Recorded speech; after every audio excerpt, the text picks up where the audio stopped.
चलिए भाई नमस्कार। आज हम बात करते हैं आईबीपीएस मेंस को लेकर चेक की कहानी। आखिर ये चेक होता क्या है और इसके क्या क्या भिन्न भिन्न प्रकार हैं।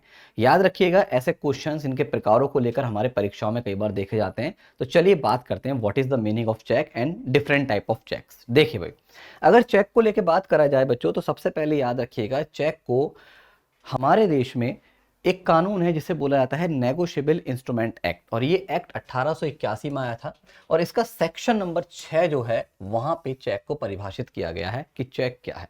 कई बार बच्चों क्वेश्चन बनता है कि चेक का नेचर क्या है, तो हमेशा याद रखना, चेक एक बिल ऑफ एक्सचेंज की तरह होता है। अब जैसे कि आपने नेगोशिएबल इंस्ट्रूमेंट एक्ट पढ़ा है, तो हमने देखे थे वहां पे प्रोमिसरी नोट आते हैं, बिल ऑफ एक्सचेंज आते हैं, है ना। तो बिल ऑफ एक्सचेंज से मिलती हुई नेचर है, क्योंकि चेक की नेचर भी बिल ऑफ एक्सचेंज की तरह किसको दर्शाती है?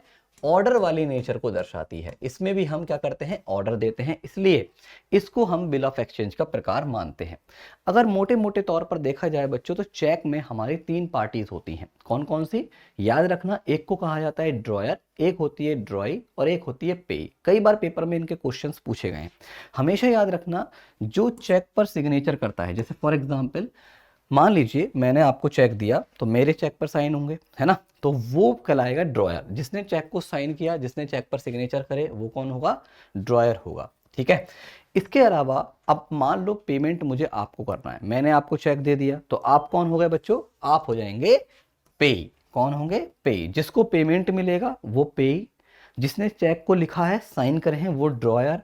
लेकिन हमारे और आपके बीच में एक और है, उसके बिना काम नहीं बनेगा। वो कौन होता है? वो हमेशा बैंक होता है। भाई आप नॉर्मली बताइए, अगर मैंने आपको चेक दिया, किसी और ने आपको चेक दिया, तो आप कहाँ जाएंगे? आप बैंक में जाएंगे, बैंक में जमा करेंगे, बैंक में लगाएंगे, उसके बाद ही तो पेमेंट आएगा, है ना। तो हमेशा याद रखना, जो ड्रॉई होता है वो हमेशा बैंक ही होता है चेक के केस में। कई बार क्वेश्चन ऐसे पूछ लेते हैं कि बताओ चेक के केस में बैंक क्या है या ड्रॉई कौन होता है, तो ऑलवेज बैंक होता है। आइए अब हम बात करते हैं डिफरेंट टाइप ऑफ चेक्स को लेकर। देखिए भाई, तो सबसे पहले एक होता है हमारा ओपन चेक। ओपन चेक मतलब, आसान भाषा में बोलूं, बिल्कुल इजी वे में बोलें, एक ऐसा चेक जो हमारा अनसिक्योर्ड चेक है। कैसा चेक है? अनसिक्योर्ड चेक है।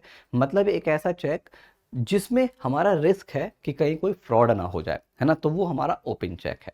अब होता क्या है बच्चों, होता यह है कि ये हमारा अनक्रॉस चेक भी कहलाता है। क्यों? जैसे कि मान लीजिए कोई चेक आपने देखा या आपने कोई चेक लिखा, और अगर आपने उसके ऊपर कुछ नहीं, मतलब अपना नॉर्मली अमाउंट लिख दिया, साइन वाइन कर दिए हैं, सब कुछ कर दिया, तो वो ओपन चेक है ना। मतलब ये जो है, कोई भी इसका गलत तरीके से यूज कर सकता है, तो इसलिए इसे खुला चेक कहा जाता है। लेकिन बच्चों आप ही बताइए क्या हम ऐसे चेक को यूज़ करना चाहेंगे? नहीं करना चाहेंगे। लेकिन कभी कभी कुछ मजबूरियां बन जाती हैं, उस समय इसको यूज़ करना पड़ जाता है। लेकिन इसकी एक क्वालिटी होती है, याद रखना, ये ओवर द काउंटर है। ओवर द काउंटर का मतलब क्या होता है कि आप जैसे आप कैश निकालने जाते हैं बैंक में, लाइन में लगते हैं, तो वहीं पर ही चेक लगा के हाथों हाथ पेमेंट रिसीव कर सकते हैं, है ना। तो इसकी एक क्वालिटी क्या है? सबसे बड़ी बात, यहाँ पे एक रिस्क है, ये अनसिक्योर्ड है ना, सिक्योरिटी नहीं होती इसमें। दूसरा, इसका पेमेंट ओवर द काउंटर होता है। ओवर द काउंटर का मतलब आप तुरंत लाइन में लग के इसका पेमेंट ले सकते हैं। लेकिन बच्चों सिक्योरिटी मेन है, पेमेंट तो 2 दिन बाद आ जाए उससे कोई फर्क नहीं पड़ता। और इसी समस्या को दूर करने के लिए कौन सा चेक आता है बच्चों? वो आता है हमारा क्रॉस चेक। अब क्रॉस चेक क्या होता है? जब हम चेक पर, अगर आपने ध्यान दिया हो बच्चों, इस तरीके से 2 कोने में पैरेलल लाइंस ड्रॉ कर देते हैं, तो इसे बोलते हैं क्रॉस चेक या क्रॉसिंग ऑफ चेक कहा जाता है। मतलब अब इसका पेमेंट हमेशा अकाउंट में होगा, ये आपको ओवर द काउंटर नहीं मिलेगा। अब जब बच्चों आपको खाते में ही आएगा, तो ऑब्वियस है सेफ्टी बढ़ गई, है ना। और यही रीजन है, ये क्या होता है, ये सिक्योर्ड चेक के रूप में जाना जाता है। तो हमेशा याद रखना, क्रॉस चेक एक सिक्योर्ड चेक है, और यही अगर हम बातचीत करें कौन से चेक को लेकर बच्चों, ओपन चेक एक अनसिक्योर्ड चेक है। अब इन्हीं से ही मिलते हुए होते हैं, एक होता है बियरर चेक। बियरर चेक कुछ नहीं होता, बियरर चेक एक ऐसा चेक है जिसके पास वो चेक, वही उसका मालिक। बियरर माने धारक, है ना। जैसे मान लो मैंने आपको चेक दिया, तो आप ही उसके मालिक हो गए, है ना। तो ये हमारा बियरर चेक होता है। ऑर्डर चेक क्या होता है? एक ऐसा चेक जिसमें हम एक पार्टी को पेमेंट के लिए ऑर्डर देते हैं। जैसे आप देखिए यहाँ पे लिखा है pay to charity alliance for example, तो अब इसका पेमेंट सिर्फ और सिर्फ इसी को होगा, है ना, और किसी को नहीं मिलेगा, क्योंकि यहाँ पे हमने इसको ऑर्डर दिया हुआ है। ठीक है, चलिए क्रॉस चेक मैंने आपको बता ही दिया बच्चों, है ना, ये इंपॉर्टेंट है, काफी आता है एग्जाम में, याद रखिएगा। इसके बाद एक होता है बच्चों हमारा दो प्रकार के चेक हैं, एक होते हैं पोस्ट डेटेड और एक होते हैं एंटी डेटेड चेक। तो एंटी डेटेड चेक क्या होता है? एक ऐसा चेक जिसके ऊपर जिसके ऊपर आज से पहले की तारीख पड़ी हो। जैसे फॉर एग्जाम्पल हम ऐसे मान लेते हैं, एक एग्जाम्पल मान लो आज 25 तारीख है ना, 25 नवंबर। तो अगर मैंने आपको चेक दिया उसके ऊपर 24 तारीख लिखी है, 24 नवंबर लिखा है, तो ये एंटी डेटेड चेक है, या आज की डेट भी लिखी है तो ये एंटी डेटेड चेक है। और एक पोस्ट डेटेड चेक क्या होता है? एक ऐसा चेक जिसके ऊपर फ्यूचर की डेट हो। फॉर एग्जाम्पल मैंने आपको चेक दिया, इसके ऊपर लिख दिया 2 दिसंबर 2024, तो ये आगे की डेट हो गई है ना। तो ये क्या होगा हमारा? ये एक ऐसा चेक जिस पे फ्यूचर की डेट होगी वो पोस्ट डेटेड चेक, और एक ऐसा चेक जिस पर आज की या पहले की डेट होगी वो एंटी डेटेड चेक के नाम से जाना जाता है। आइए, एक होता है स्टेल चेक, ये बहुत इंपॉर्टेंट कई बार आता है। स्टेल चेक बच्चों एक ऐसा चेक जिसकी वैलिडिटी खत्म हो गई हो। अब याद रखना, जो चेक की वैलिडिटी होती है वो होती है 3 मंथ्स, 3 महीने। तो अगर आप कोई ऐसा चेक लेके बैंक में जाते हैं जो 3 महीने से ज़्यादा पुराना हो चुका है, तो वही चेक हमारा स्टेल चेक कहलाएगा। और याद रखना, इसका पेमेंट आपको नहीं दिया जाएगा, क्योंकि ये चेक क्या हो चुका है? ये एक्सपायर्ड हो चुका है, ये आउटडेटेड चेक भी हो गया। इसे आउटडेटेड चेक कह दो या एक्सपायर्ड चेक कह दो, बात एक ही है। आगे देखते हैं। एक है सेल्फ चेक, सिंपल सी बात, आपने देखा होगा कभी कभी मान लो मैंने चेक काटा और मैं ही लेने चला गया, तो मतलब जिसमें ड्रॉयर और पे दोनों सेम हो जाएं, तो वो हमारा क्या कहलाता है? सेल्फ चेक के नाम से जाना जाता है। इसके अलावा बात करें बच्चों तो एक होता है म्यूटिलेटेड। म्यूटिलेटेड मतलब कटा फटा।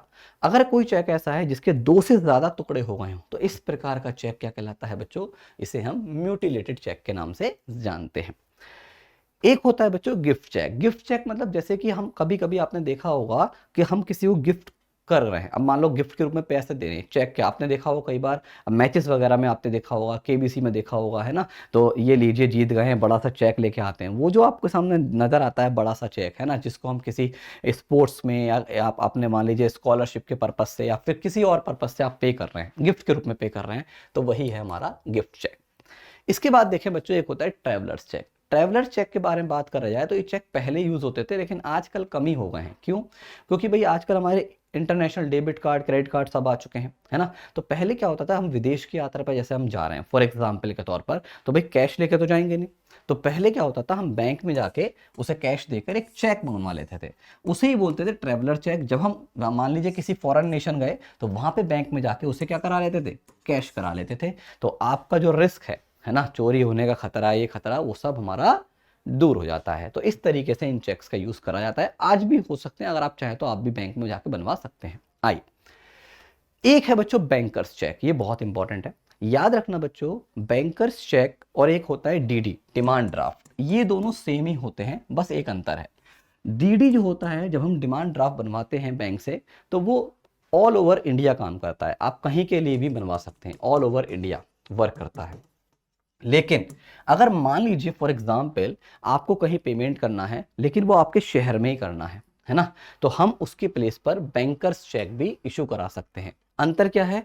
ये थोड़ा कॉस्टली पड़ता है डीडी, ये एज कंपेयर टू डीडी थोड़ा सा चीप पड़ता है ना। लेकिन याद रखना, ये सिर्फ और सिर्फ सेम सिटी में ही काम करता है, same city, only same city. और जैसे डीडी की वैलिडिटी होती है 3 मंथ, सेम उसी तरीके से बच्चों इसकी भी मैक्सिमम वैलिडिटी क्या होता है? 3 मंथ्स ही होती है, उससे ऊपर के लिए काम नहीं करता। पेपर में जनरली क्वेश्चन ऐसे पूछ लेते हैं कि बताइए बैंकर्स चेक कहाँ पे काम करता है? ओनली फॉर सेम सिटी के लिए ही वैलिड होता है। चलिए आगे देखते हैं। लीजिए, तो ये थे बच्चों कुछ इंपॉर्टेंट पॉइंट्स चेक और उससे संबंधित जो इनके टाइप्स हैं, उनको लेकर आज हमने बात करी। आप इन्हें जरूर ध्यान से पढ़ के जाइएगा। Best of luck for your exam. जय हिंद, जय भारत।